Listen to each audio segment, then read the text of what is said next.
Soy Fernanda Guarro, presidenta y directora general de 3M en México y soy egresada de la Universidad Anáhuac de la carrera de Administración de Empresas, generación 2002.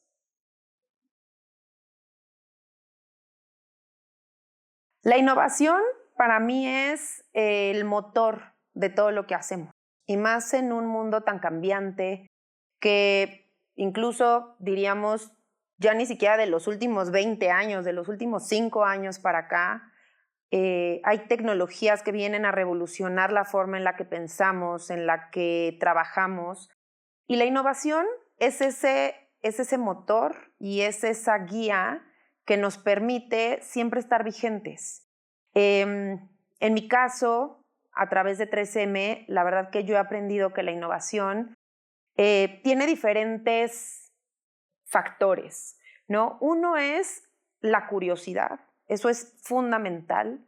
A partir de hacernos preguntas que reten el status quo, que nos pongan en una posición de qué pasaría si, es en donde estas nuevas ideas se empiezan a generar. Otro de los factores muy importantes dentro de la innovación tiene que ver con no tenerle miedo a equivocarnos, no tenerle miedo al error.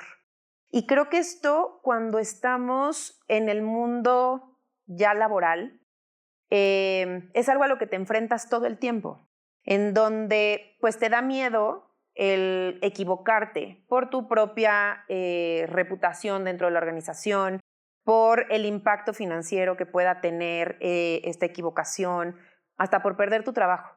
Pero algo que tenemos que mentalizarnos es que si le tenemos miedo al error, difícilmente vamos a innovar. La gran mayoría de las grandes innovaciones han salido a partir de equivocarnos, que creíamos que iba a ser para algo y acaba siendo para otra cosa. Incluso en nuestro caso 3M, el Post-it es caso de estudio en las universidades, y es por eso, porque surge como una tecnología que fue diseñada para algo que inicialmente no era para lo que se hizo, ¿no? Entonces hay que generar una cultura en la organización a no tenerle miedo al error. Ahora, hay que poner rangos, ¿no? Y también, ¿dónde entra ese rango?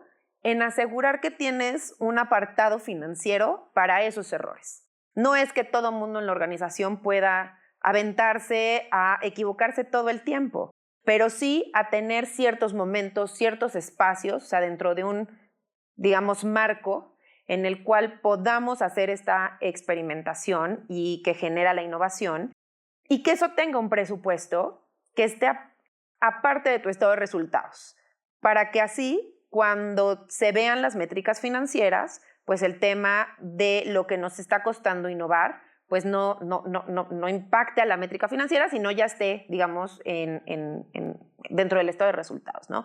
Entonces, eso es lo que yo he venido entendiendo y conociendo de cómo en las empresas la innovación se genera. Y por otro lado, hay que entender también que hay innovación pura, ¿no? Que es realmente el sacar una nueva idea, una nueva iniciativa, producto, proceso de cero, que no existía, pero también está la innovación incremental.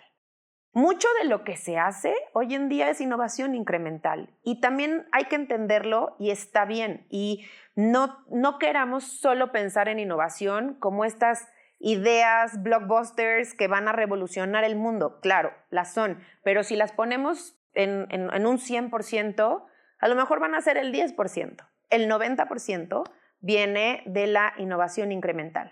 Y ahí es en donde todos podemos contribuir de una manera muy constante, porque es el cuestionarnos nuevamente hoy que yo estoy haciendo este proceso, ¿cómo lo puedo hacer mejor? ¿Cómo lo puedo hacer más eficiente?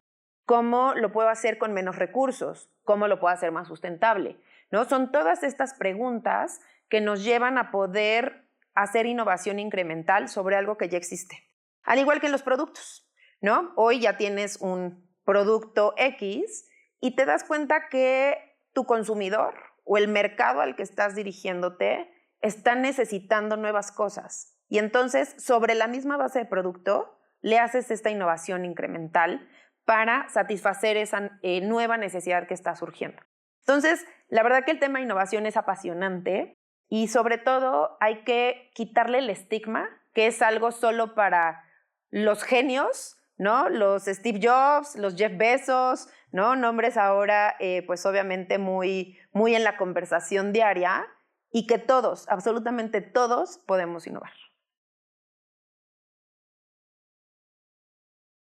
Yo creo que el nuevo talento sí es más curioso y creo que ya hoy retar es bien aceptado.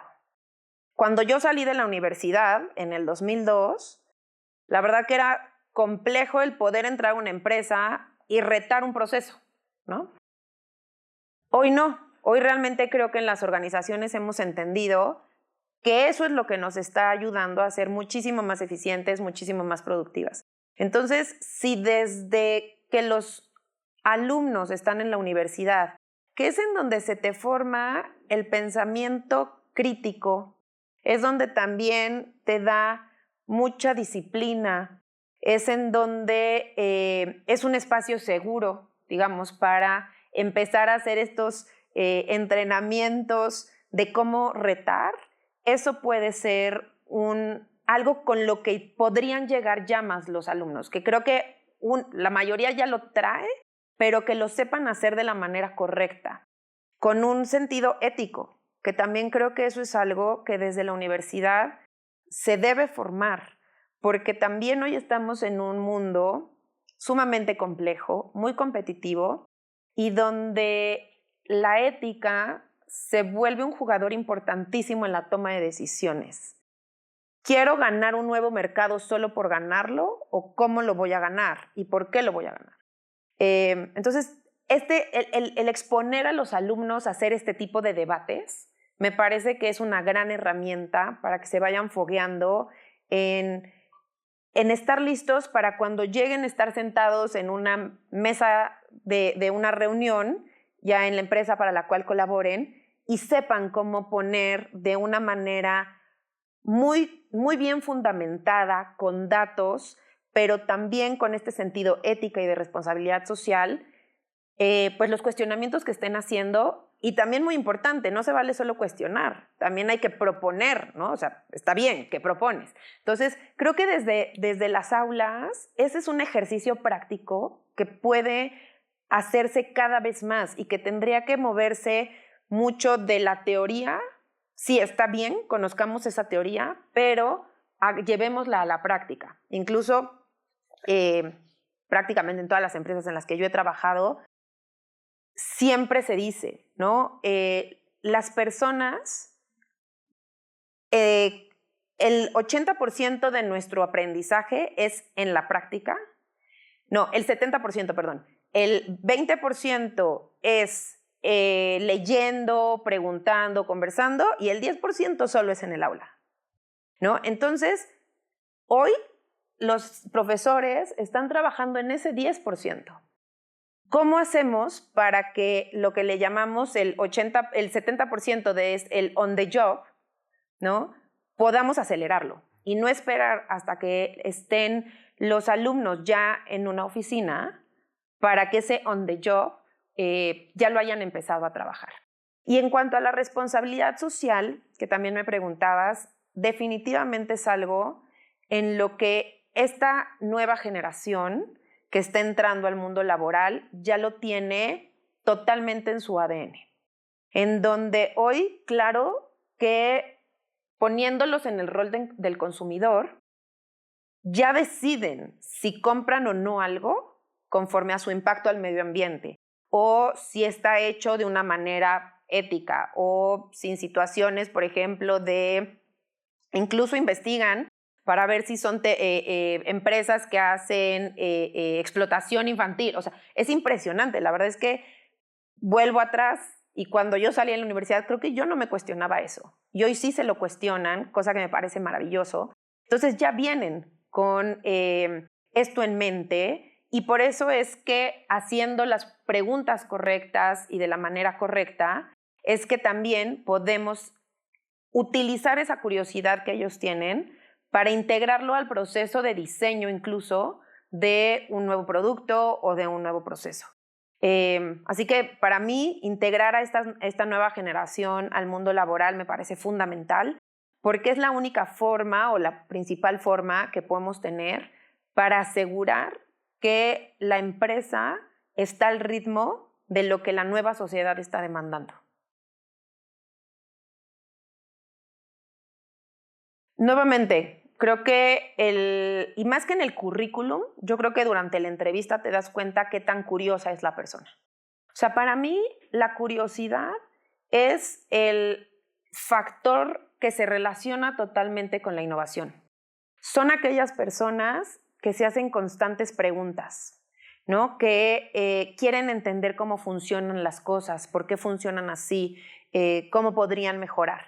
Entonces, pues, llevándola a la pregunta que me haces, pues creo que desde que están escribiendo su currículum, tendrían que poner ahí, pues como una habilidad, la curiosidad. Otra, que también ya un poco lo comenté, pero la gran habilidad de saber hacer preguntas. Y eso es algo que se aprende. No todos saben hacer preguntas. Y hay que saber formularla y saber cómo extraer de la respuesta la mayor información posible. Y eso también es algo que se entrena. Es una habilidad que incluso hay libros que te dan metodología de cómo hacer preguntas. E incluso en la NAWAC, que parte fundamental de la misión de esta institución educativa es formar líderes, ¿no? Y líderes de acción positiva, la gran diferencia entre un buen líder y un extraordinario líder son varias, pero una es aquel que es capaz de hacer las preguntas correctas. Entonces, también yo lo vería como algo que pondría dentro de lo que se les enseña a los alumnos y que a lo mejor no es parte de la currícula, pero que es una habilidad importantísima que saber desarrollar. Y por último, te diría el pensamiento crítico, que viene mucho de la curiosidad, pero el desarrollar un pensamiento crítico te ayuda a poder ver cosas que los demás no ven. Entonces también es algo en lo que buscaría hacer trabajo específico para desarrollarle este tipo de habilidades a los alumnos, que si me dices cómo hacer todo esto, en este esquema de generar debate, ¿no? Y que se tengan que preparar para defender un caso, o sea, ese tipo de actividades me parece que pueden ser sumamente útiles para hacer que practiquen en la realidad. Súper importante, sin duda te diría que es una hélice o más bien es un ecosistema de estas tres hélices, incluso una cuarta, porque también hay organizaciones hoy que ya se dedican a fomentar la innovación, ¿no? Que no tienen que ver con gobierno, con educación y con empresas. Entonces yo lo veo como en este esquema de 4 hélices, en donde, a ver, el gobierno, sin duda hay un tema de fondeo a ciertas iniciativas y al impulso del ecosistema. Desafortunadamente, si comparamos a México contra los países de la OECD, somos de los países más retrasados en el tema de innovación, siendo que tenemos una población de 130 millones, en donde todavía nuestro bono demográfico comparado con otros países pues, es privilegiado, y donde pues tenemos muchos jóvenes que son súper creativos, porque si hay algo que se le identifica al mexicano es que es muy creativo. Entonces, ¿por qué todo eso no se ha aprovechado para tener ecosistemas de innovación muy robustos, como los encuentras en Brasil o en muchos otros países, en donde ya está muy estructurado, tienen fondeos específicos, tienen regulaciones, o sea, tienen todo un marco sobre el cual operar? Entonces, eso le toca pues a la parte pública. Sin duda, la academia pues es pues no solo en dar conocimiento, sino también en desarrollar habilidades como las que veníamos conversando, que permitan a los jóvenes que van saliendo el que su curva sea lo más corta posible, porque creo que hoy ese es de los retos más fuertes que tenemos que enfrentarnos, que el dinamismo de los negocios es tan rápido que ya no es como antes, en donde una persona podía tardarse tal vez 6, 8, 12 meses en su curva de aprendizaje. Hoy prácticamente llegan, se les entrega su máquina, se les da una inducción, por supuesto, y vamos, ¿no? Ahora sí que a la calle, al mundo real.